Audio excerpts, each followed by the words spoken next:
Hello YouTube viewers, Zach here from ZDV Industries, and today I'm just going to show you a little bit of some of my stuff that I use when it comes to mask making. Now, I'm not the greatest of mask makers by any means necessary, but here we got just a stereotypical, or not stereotypical, standard China mask.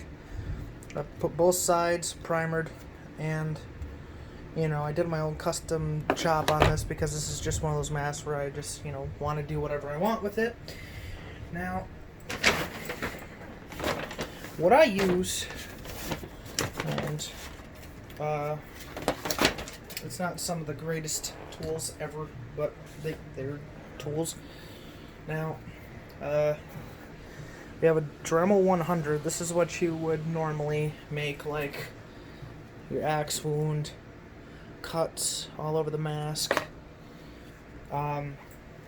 Usually the kit comes with a cutting wheel and some other heads to it. You can also buy more heads online, or not online, at maybe just your local Walmart or local hardware store or whichever. Next, you're gonna, if you get a mask that you don't want the snaps on, you want a best way to remove them, use a drill. Now, the drill bit, I don't know, I might have actually left the other one outside. Yeah. But the one drill bit that I normally use for drilling out and getting the snaps off is a 532 drill bit. You just go over the metal and all with the rivet on. You just push it through and it'll literally snap it right off. No biggie, and your job's done when it comes to the snap rivet. Now, if you're making your own snaps and straps, you're gonna want to go to what I went to as a Joann Crafts and Fabrics, which is like the #1 place I did not expect there to be this material, and it is heavy duty snaps. Come in a pack of 7, 6, whatever.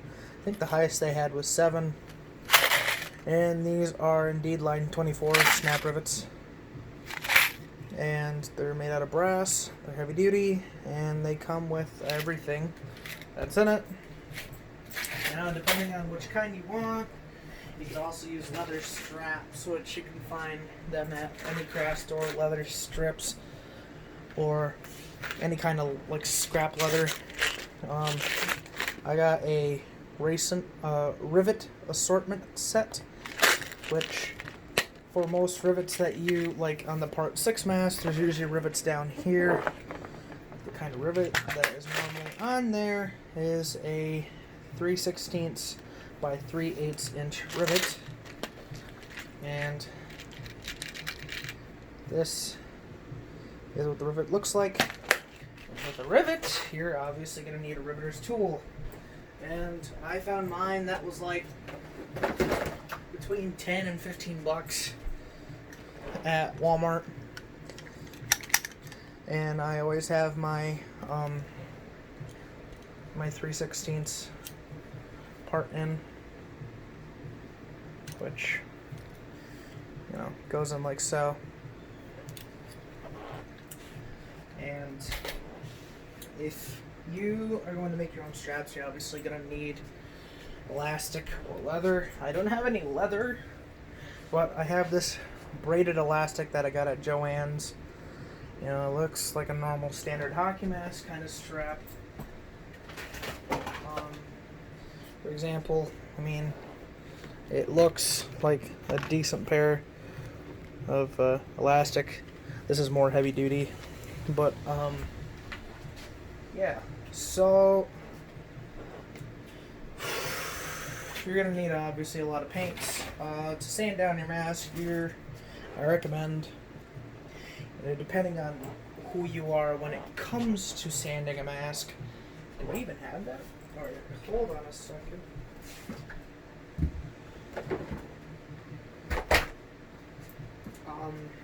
When it comes to sanding a mask, you have a couple choices. You can use a Scotch-Brite pad, which I use in between spray paint coats, and also before spray painting it, I usually use sandpaper, and after the sandpaper, I use a Scotch-Brite pad to kind of like take off the burrs and such. Oh, also, when it comes to your Dremel, if you do get a Dremel, I recommend getting a bunch of cutting wheels. These are not the greatest things in the world, but mine broke. So, because just by poor placement, sometimes they do break, and they do break easily, and the cutting wheels are usually like 3 for like 30, I think. $3 for about 30 of them. And back to the snaps. If you do get normal line 24 snaps, usually if you get a starter pack, they come with these setter tools and an anvil. Those are key things that you're going to need for when you want to setting snaps. So,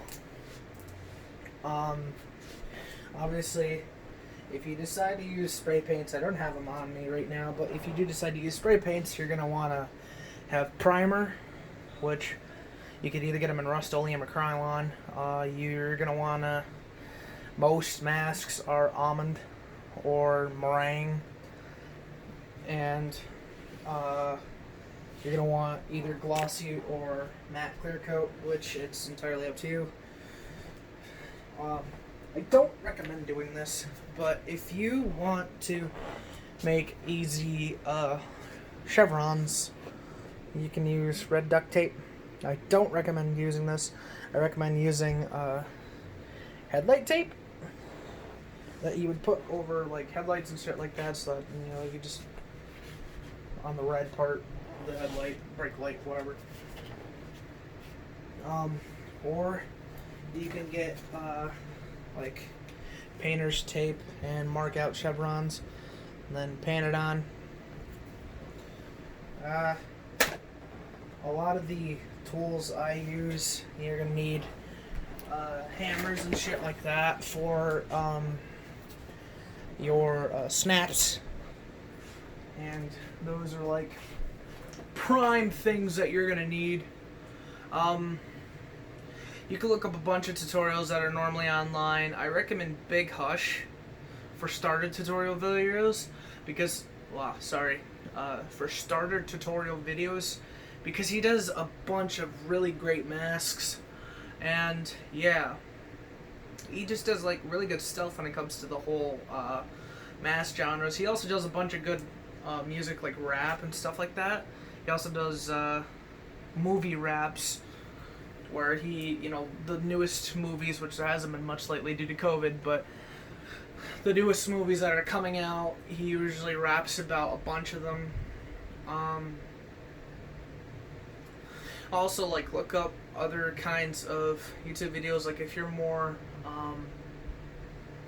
farther into hockey mask painting and such like that, and you want to actually like make your own hockey mask from bucks and molds and stuff like that, look up Crazy Dog 500. He does some stuff on there, and it's pretty cool. Also check out Ozran. Oz, he does a bunch of good stuff. And yeah, so that's pretty much a video on some of the basic stuff that you're gonna need for hockey mask making.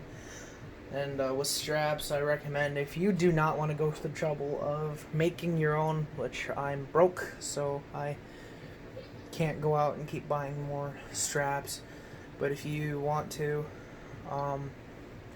go to JDF Studios and buy like they have part 3 all the way up till the remake and the video game for Mortal Kombat X, and I think they even have the NES video game straps. They have movie accurate blanks and such. This right here is a Freddy vs. Jason blank from JDS Studios. Recommend that. But yeah, if you want to go for like a budget, try and get the stuff that's in this video. I have that Dremel 100, which is quartered. It is a little bit on the more expensive side when it comes to Dremels. If you want to get like something cheaper, get something like the Dremel 7300. As low as speed off and high speed. Which the high speed isn't all, I mean, it only goes to a certain amount of wattage, which the Dremel 100 is a lot faster, which my quartered one. Big Hush, as far as I know, uses this exact one. It's not plugged in at all, so it only has one speed, which is on and off. But yeah, so this is just some stuff that you could be using for hockey mask making. I do recommend going out and making your own masks because you'll never know what you do. You can make some really cool stuff, or sometimes it just doesn't turn out as well as you think it would be. But, I mean, at least you wouldn't be putting a lot of money into it. But yeah, I mean, I'm proud of this, and I just made it off of like a $3 mask that I found on Amazon. But yeah, I hope you guys enjoyed the video, and I'll catch you guys in the next one. Peace out!